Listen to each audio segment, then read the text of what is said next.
এই দাবিটা শুধুমাত্র রেলমন্ত্রীর কাছেও না, এই দাবিটা আমাদের মাননীয় প্রধানমন্ত্রীর কাছে এবং আমাদের মাননীয় মহাসচিবের কাছেও এই দাবিটা আমাদের, অর্থাৎ তারাই উত্তরাঞ্চলের সন্তান। মাননীয় সংসদ সদস্য সিদ্ধান্ত প্রস্তাবে দুটি প্রস্তাবনা উপস্থাপন করেছেন। একটি হচ্ছে রংপুর জেলার কাউনিয়া ও পীরগাছা রেল স্টেশনের আধুনিকায়ন, আরেকটি হচ্ছে ঢাকা থেকে উত্তরবঙ্গের দূরত্ব কমানো এবং যাত্রার জন্য সময় কমানোর প্রস্তাব।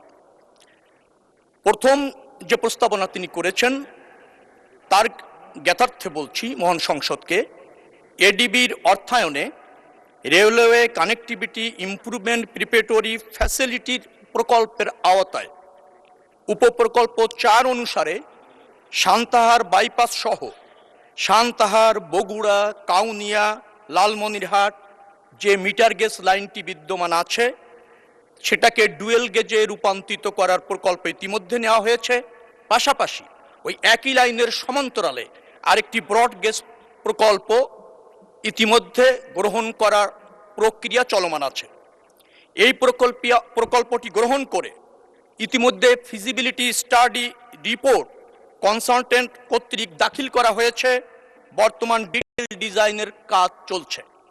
এই প্রকল্পটি বাস্তবায়ন করবার জন্য সরকার সিদ্ধান্ত নিয়েছে।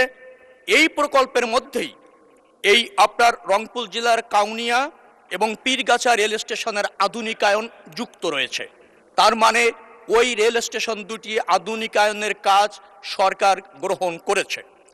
দ্বিতীয় অংশে রয়েছে তিনি ঢাকা থেকে উত্তরবঙ্গের দূরত্ব কমাতে চান এবং স্বাচ্ছন্দ্যে রেল যাত্রা উপভোগ করতে চান উত্তরবঙ্গের মানুষ।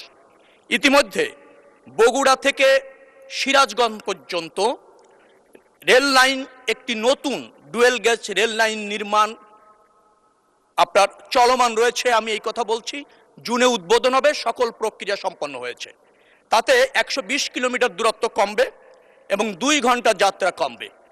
অর্থাৎ এই প্রকল্পটিও বাস্তবায়ন চলমান, আর আগের প্রকল্পটি ইতিমধ্যে গৃহীত হয়েছে। যার ফলে মাননীয় সংসদ সদস্যের দুটি সমস্যার সমাধানই বা দুটি প্রস্তাবনাই গৃহীত প্রকল্পের মধ্যে নিহিত আছে। অতএব আমি মনে করছি মাননীয় সংসদ সদস্য তার দাবি অথবা এই সিদ্ধান্ত প্রস্তাবটি প্রত্যাহার করতে পারেন, কারণ এটা বাস্তবায়ন আধীন প্রক্রিয়ার মধ্যে আছে। বেশ কয়েকজন সংসদ সদস্য সংশোধনী প্রস্তাব দিয়েছেন, আমি সেটা পড়েছি। কয়েকটি ইতিমধ্যে সরকার গৃহীত করেছে, কয়েকজন অবিলম্বে সংযুক্ত করতে বলেছেন। যেহেতু প্রকল্প চলমান, অতএব অবিলম্ব শব্দটিও সংযুক্তের খুব প্রয়োজন আছে বলে মনে করছি না। ধন্যবাদ মাননীয় স্পিকার।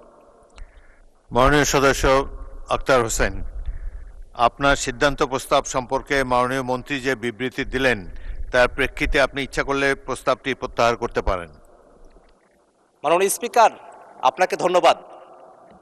আমি যে প্রস্তাবটি উত্থাপন করেছি ঢাকা থেকে উত্তরবঙ্গের রেলপথের দ্রুত কমিয়ে নিয়ে আসার জন্য বগুড়া থেকে সিরাজগঞ্জে সেখানে একটা রেলপথ নির্মাণ করা, সেটা শুধু আমার একার দাবি না, এটা গোটা উত্তরাঞ্চলের দাবি। এবং এই দাবিটা শুধুমাত্র রেলমন্ত্রীর কাছেও না, এই দাবিটা আমাদের মাননীয় প্রধানমন্ত্রীর কাছে এবং আমাদের মাননীয় মহাসচিবের কাছেও এই দাবিটা আমাদের, অর্থাৎ তারাই উত্তরাঞ্চলের সন্তান। আমরা উত্তরাঞ্চলের মানুষেরা অনেক দিন ধরেই ভোগান্তির মধ্যে আছি। সেই 2006 সাল থেকে আমাদের এলাকার মানুষেরা শোনে, 20 বছর পার হয়ে গেছে যে এটা বাস্তবায়ন হবে, কিন্তু এটা জমি অধিগ্রহণের কথা বলা হয়, কিন্তু এটা এখনো পর্যন্ত বাস্তবায়ন হয় না। আমি মাননীয় মন্ত্রীর কথায় আশ্বস্ত হতে চাই এবং মাননীয় প্রধানমন্ত্রী সম্প্রতি বগুড়া সফর করেছেন, সেখানেও তিনি বলে এসেছেন, অর্থাৎ শুধু মাননীয় মন্ত্রী না, মাননীয় প্রধানমন্ত্রীর কথার প্রেক্ষিতেও আমি আশ্বস্ত থাকতে চাই যে বগুড়া থেকে সিরাজগঞ্জ এই সরকারের আমলে এই রেলপথটা নির্মাণ করা হবে এবং উত্তরাঞ্চলের মানুষরা তাদের দীর্ঘদিনের যে ভোগান্তি আছে সে ভোগান্তি থেকে তারা মুক্তি পাবে। মাননীয় স্পিকার, পাশাপাশি আর একটা অংশ একটু বলতে হয়, যেহেতু আমি প্রস্তাব প্রত্যাহারই করব, আমার রংপুর জেলার কাউনি এবং পীরগাছার যে স্টেশনগুলো অনেক আগের, অনেক ধরনের ত্রুটি বিচ্যুতির মধ্যে আমরা আছি। আমি চাইবো যে প্রকল্পের কথা তিনি বলেছেন মাননীয় মন্ত্রী, অতি দ্রুত কাউনি এবং পীরগাছা এই দুইটি স্টেশনের আধুনিকায়ন করা হবে, বাংলাদেশের রেল যাত্রাকে সহজ করা হবে।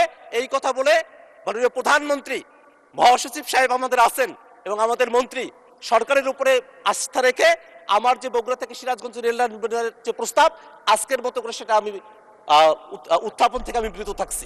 ধন্যবাদ মাননীয় সদস্য।